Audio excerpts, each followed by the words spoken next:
this government has been distracted with fudging textbooks, teaching propaganda to children. You want me to sit down? You want to sit on record? आप बोलेंगे? जवाब नहीं दे पाओगे, बैठो खामोश तुम. Asaduddin Owaisi ji. Thank you, madam. Madam, a direct connection can be drawn between the policies of the government and the continuing educational backwardness of Muslims. In both higher education and schooling, Muslims want to get formal education, but because of government apathy and negligence, Muslims drop out of the education system is sooner than children of any other community. The government UDIC data, madam, covers school education, says that Muslim student representation gradually declines from class 6 onwards and reaching its lowest in class 11 and 12. Enrollment percentage of Muslims dropped from 14.42% upper primary, class 6A, to 10.76% higher education, class 11 and 12. Only 76.37% of Muslim students continue after elementary education as compared to the national average of 81.26. Madam, 28 states have gross GR of 80% for primary education, and but only 12 states achieve 80% secondary level. This shows a clear systemic bias against Muslims. Muslim children do not have means to cross beyond primary education, but the government has limited pre-matric and post-matric scholarship class and above. I want to know from the Modi government that does the Muslims of this country have a fundamental right to education under Article 21A or not? Or do you want to make the Muslims, 17 crore Muslim second-class citizens status permanent? Madam, there are 1.7 lakh fewer Muslims pursuing higher education. That was not the case till 2021.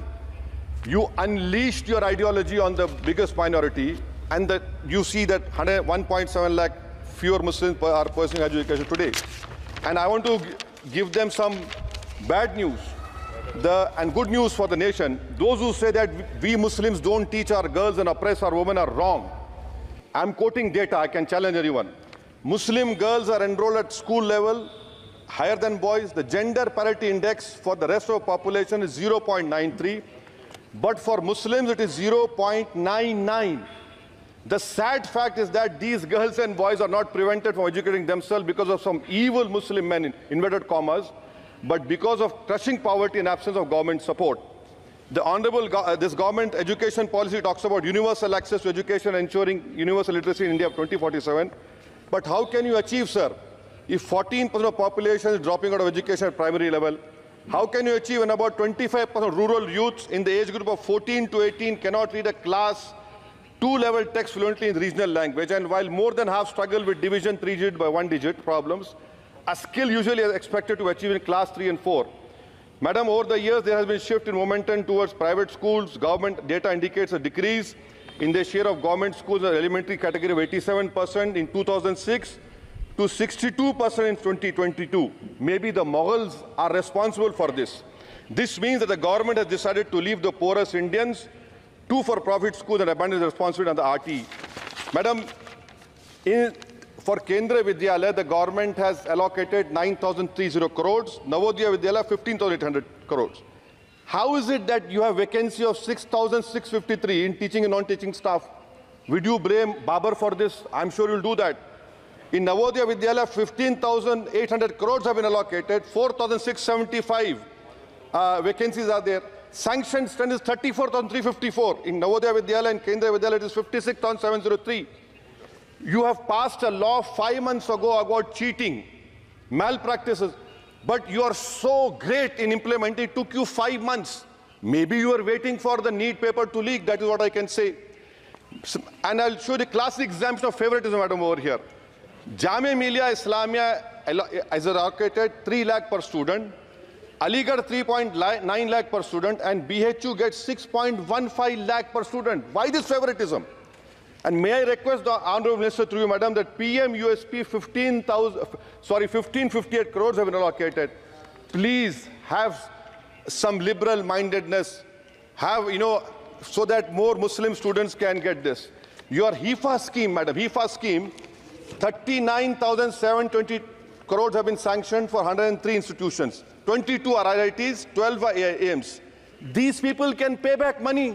How can Jamia Millia and AMU pay back money? I don't know who has told you this. And more important, madam, 29% of graduates and above in India are unemployed. And half of them do low-skilled jobs. This is for you to understand. And may I come to Jamia Millia, madam? Jamia Millia, you have no permanent vice chancellor. Why is it that a registrar is not even qualified to hold that post? Why is it that a standing council is running the Jamia Millia? And please inquire that why 438 crores have been given HIFA, whether competent construction companies have been given or someone has been on the basis of favoritism. How is it, sir, that the present status of 100 years old Jamia Teachers Association, their office has been sealed, their body has been dissolved, there is no funds to run the university, to pay outsourcing staff, to build for building maintenance, no research grant. I demand that registrar and the standing council to be immediately removed.